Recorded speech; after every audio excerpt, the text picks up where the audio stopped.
Howdy, folks. I'm Santa Hat Brian, I'm Santa Hat Amber. and here's some Santa Hat Reddit. All right, folks. Our first letter is titled, Am I a jerk because I don't want to throw away my books because my boyfriend doesn't like them and getting angry when he tried to get rid of them? No. Yeah, the title. I'm a 29-year-old female, and I'm a huge nerd and a bookworm, so my book collection is rather impressive. My boyfriend of 3 years, David, a 32-year-old male, and I have just moved in together, and it proves to be a little more challenging than I originally thought it was going to be. As mentioned above, my book collection is rather large, but he never mentioned anything about it, and the books will be in my office anyways. I work from home. However, there seems to be a slight issue that he has, and has always had, that was only recently mentioned. Well, I was raised trilingual, and I learned English later in life as well, so I technically speak 4 languages, with English being my weakest, so apologies for any mistakes. Because of that, my book collection is rather diverse, including books in all 4 languages. If I can, I would rather read the books in a language that it was originally written in, and only reach for translations if I don't speak the language. This has never been a problem, and David never mentioned anything about it until now. He was helping me unpack the books, and I had noticed that he pulled out all the non-English books into a separate pile. I asked him what that was all about, and he said that we don't need them, and that we need to throw them away. I said, you never throw away books, you donate them instead, but I don't plan on getting rid of any of my books. He argued that it was pointless to keep books not in English as they only take up space and they're only for show and no one but me even reads them. I told him, hey, they're my books. I could consider downsizing my collection if it was a space issue, but since we have the space and they're in my office, I'm not getting rid of them. He got really annoyed, so I told him that I didn't need his help anymore. Well, yesterday I went for a coffee with a friend, and when I got back home, I found my bookshelves to be mostly empty, with some candles and figurines placed where my books used to be. That is a perfectly acceptable book substitution. No. I asked David where my books were, and he told me it was a surprise, and I came back home too early. His mother came over to help him get rid of all of my useless books. They had bagged them up, put them in his car, and they were about to take them to the skip. I was absolutely furious, and he told me that I could always replace them with books in English. I grabbed all of my books and I went to my office. I installed a lock to my office door so he can't throw them away, but I am so very confused about all of this. To top this off, his sister called me, one of them screaming her head off because I am an inconsiderate C-word, and to get off my high horse and stop pretending like I'm better than everyone else. Am I the jerk here? Am I really wrong about not wanting to get rid of my books? Alright, folks, what do you think? Jerk or not the jerk? And on the count of 3, we'll both say our answer. 1, 2, 3, Not jerk! the jerk. Absolutely Oh, not the jerk I by any stretch of the wasn't imagination. I wasn't expecting that. But you probably should break up with this man because your books are not safe until they are out of his house.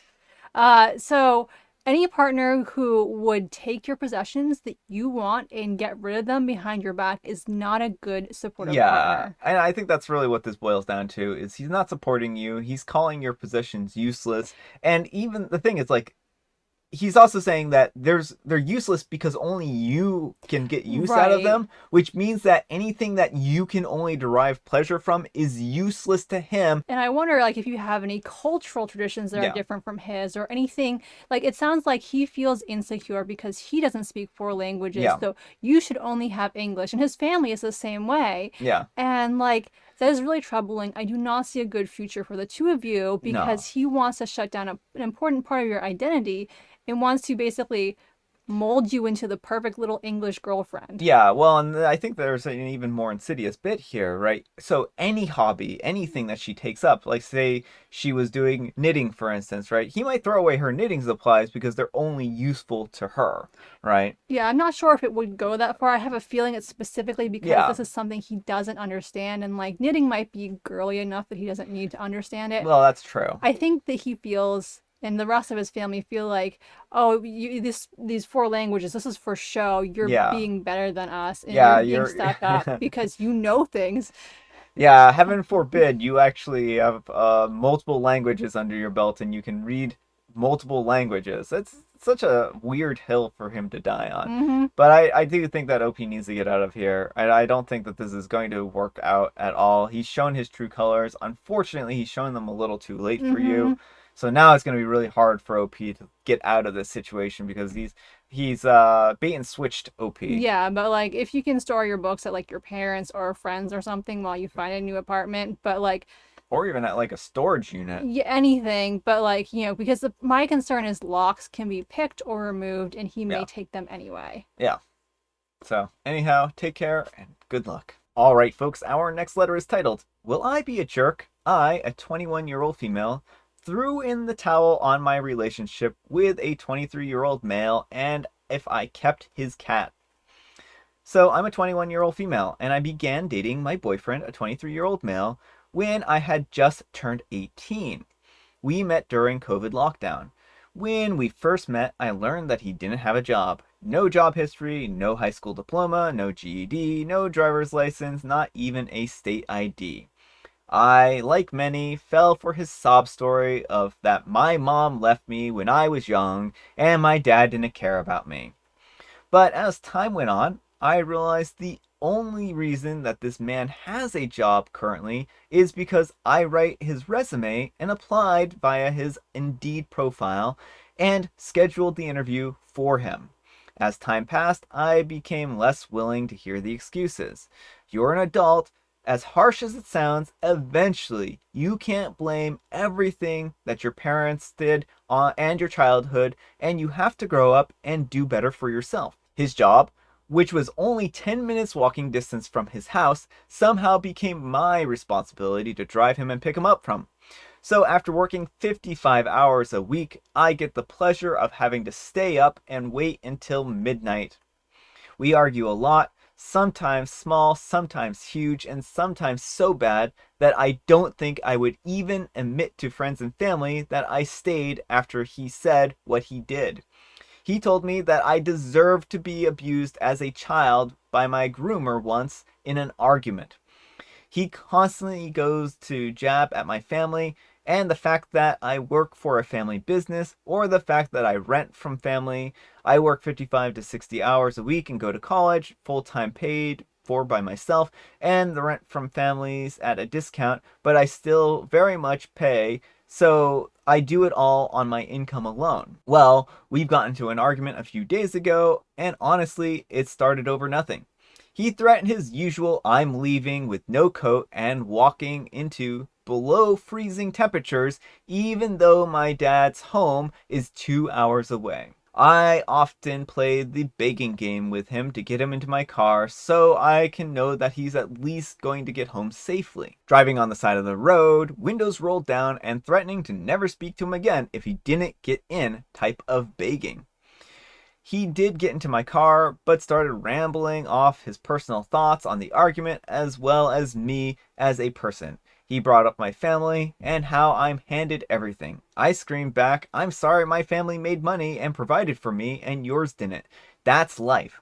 Some people's families make more than others and you can't blame your issues all on that. He then said, how dare I speak about his family and demand that I stop the car, whipping the door halfway open a second later, and he accused me of holding him in my car and half jumped out while I was going 35 miles per hour.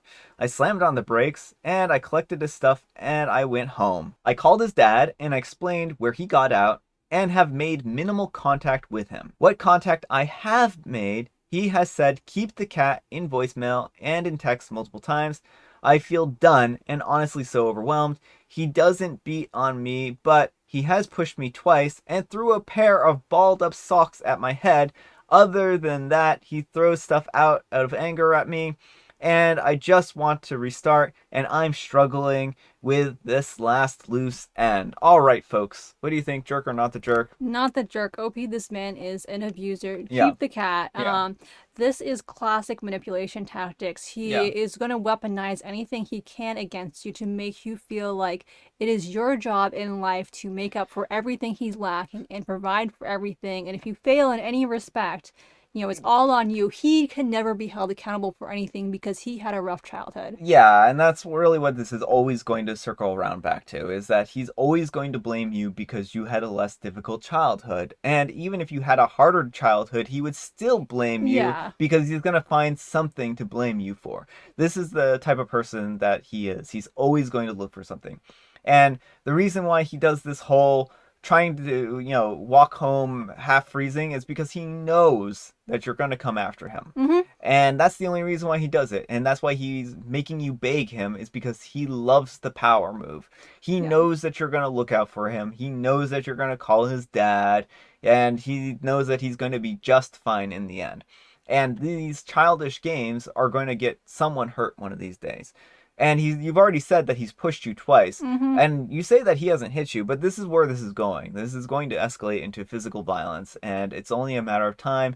You need to get out of that situation as soon as possible. Right. Well, and even if it didn't escalate any more than that, this is already unacceptable levels. Like, you are having to deal with so much and be his constant everything. And this is not a healthy relationship. Not at all. And there are lots of great resources out there. The hotline.org has resources for this type of situation. Because it's not uncommon for abusive partners to make threats to their health and safety to try and manipulate you because they know they can pull on those heartstrings. And so. So, anyhow, take care and good luck. Alright folks, our next letter is titled, Am I a Jerk for Telling My Girlfriend She Shouldn't Be Surprised About How My Mom Reacted? Fake names. Also, this is a very short version of events because of the character limit. I am a 24-year-old male, and I've been dating Anna, a 22-year-old female, for 4 years. We moved in together last year. Anna is a big soccer fan, and asked me if we could convince my mom to let us host Thanksgiving this year because Portugal was playing and she wanted to watch. And my mom is the no electronics allowed on Thanksgiving type of person. I warned her that she knows my mom is picky and that she promised that she would make a traditional Thanksgiving food alongside the Portuguese food. She wanted a traditional food because she was missing home a lot more this year, so I relented and convinced my mom because I wanted Anna to be happy. Well, Anna cooked all week. She is seriously one of the best cooks of all time. She made a big spread of Portuguese food like codfish, green soup, roasted pig, chorizo. Her grandma makes it herself. It's the most delicious thing in the world. Cheese, etc. And all of the typical American food spread like turkey, gravy, etc. My mom, dad, cousins, and grandparents came over. Anna's mom, dad, 2 brothers, and grandma are the only ones that could make it for obvious reasons. I could tell that my mom was already displeased about the TV being on, especially because of how loud Anna's family was getting over soccer.